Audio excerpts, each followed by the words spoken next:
जय श्री कृष्णा बच्चों। आज आप पढ़ रहे हैं आपकी पर्यावरण की किताब से पाठ 9 कहाँ कहाँ से पानी। इसमें हमने जल स्रोतों के बारे में पढ़ा था और बावड़ियों के बारे में पढ़ा था कि कौन सी बावड़ी कहाँ पर है।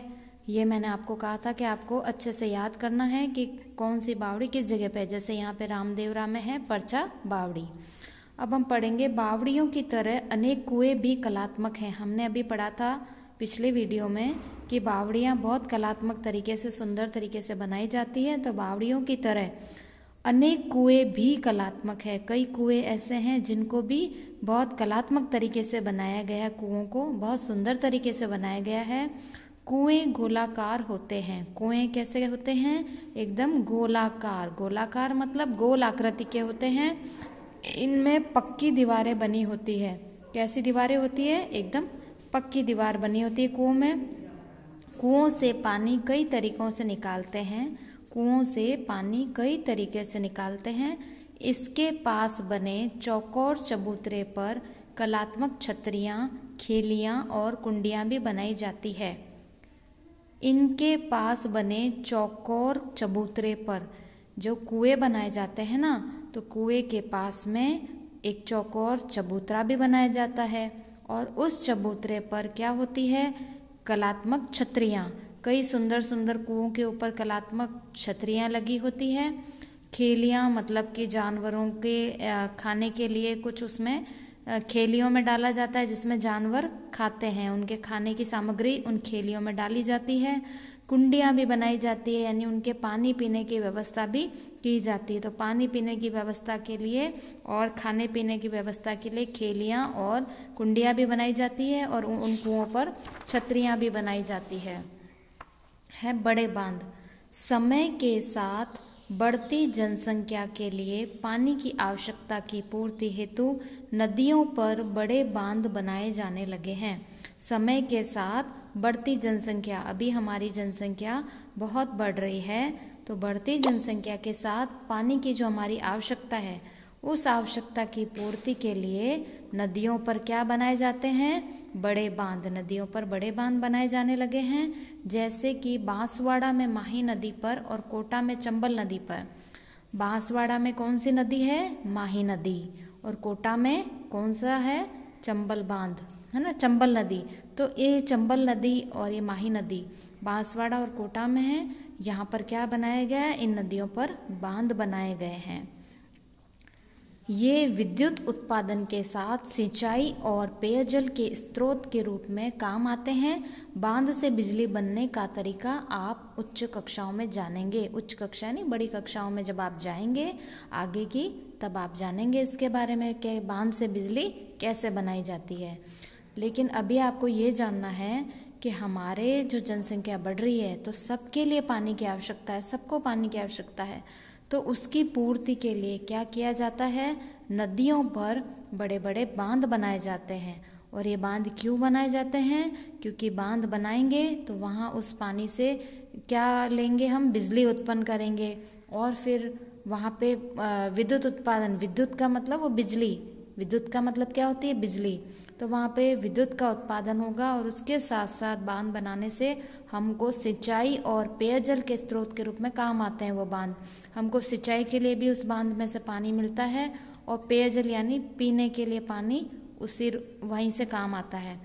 तो आपको ये पता चल ही गया होगा कि बांध क्यों बनाए जाते हैं। ये देखो, ये नदी बह रही है, ये सुंदर सी नदी बह रही है और इस नदी पे ये बांध बना दिए हैं। ये बांध बना हुआ है। ये नदी को यहाँ पे रोक दिया गया है बांध बनाकर और फिर ये इसमें यहाँ पे दरवाजे लगा दिए गए हैं। इस बांध में दरवाजे लगे हैं।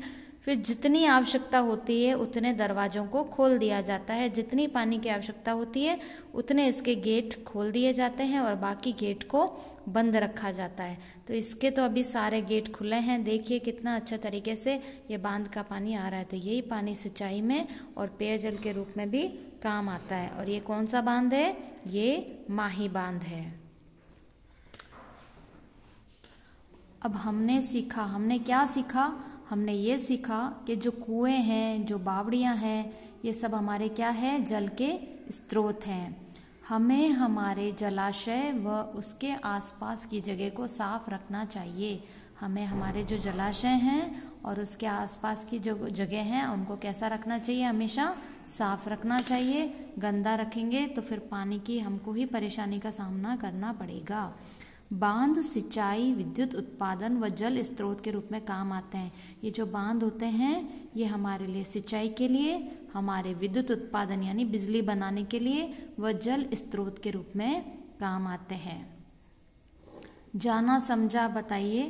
तो इसमें हमने क्या समझा, हमने क्या जाना इस पाठ से? पेयजल के स्रोत कुआं, बावड़ी और हैंडपंप हैं। पेयजल यानी पीने योग्य जल, पेयजल यानी पीने योग्य जल के स्रोत कौन कौन से होते हैं? कुएं, बावड़ी और हैंडपंप। इनका पानी हम पीने में काम में ले सकते हैं। घर में पानी नल से और हैंडपंप से आता है। हमारे घरों में पानी कहाँ से आता है? नल से आता है। और जिन्होंने अपने घर में हैंडपंप लगा रखे हैं तो उनसे भी जल आता है। कुआं गोल होता है और बावड़ी चौकोर होती है। कुआं किस तरीके का बनाया जाता है? कुआं गोल आकृति का बनाया जाता है। और बावड़ी कैसे बनाई जाती है? बावड़ी चौकोर होती है। पानी छानकर, उबालकर और मशीनों से साफ करते हैं। जल के शुद्धिकरण में मैंने आपको पढ़ाया था कि पानी को छानकर भरना चाहिए, पानी को उबालकर पीना चाहिए और मशीनों से साफ करते हैं। और कई बार मशीनों से भी पानी को फिल्टर करके साफ किया जाता है अगर पानी ज़्यादा गंदा है तो। और कई बार घरों में फिटकरी वगैरह भी डालकर पानी को साफ कर सकते हैं। तो सार्वजनिक जल स्रोत राष्ट्रीय धरोहर हैं, इनका हम संरक्षण करें। सार्वजनिक यानी कुएं, किसी का कुएं, ये बावड़ियाँ, ये नदी, ये सब क्या होते हैं? ये सार्वजनिक जल स्रोत है, राष्ट्रीय धरोहर है, बावड़ियाँ वगैरह सब। इनका हम संरक्षण करें, इनका हमको संरक्षण करना चाहिए। मतलब इनका हमको ध्यान रखना चाहिए कि हम इन्हें गंदा न करें। अगर हम इनकी रक्षा करेंगे तो यही जल स्रोत वापस हमारी भी रक्षा करेंगे, क्योंकि जल के बिना हम जीवित नहीं रह सकते। तो हमें पानी की आवश्यकता की पूर्ति हमारे लिए कौन करते हैं? यही सारे जल स्रोत करते हैं। और अगर हम इनका संरक्षण नहीं करेंगे तो एक दिन हमें परेशानी का सामना करना पड़ सकता है। इसलिए हमें क्या ध्यान रखना है कि ये हमारी राष्ट्रीय धरोहर है, हम सबकी धरोहर है, इसलिए हमें इनका संरक्षण करना चाहिए।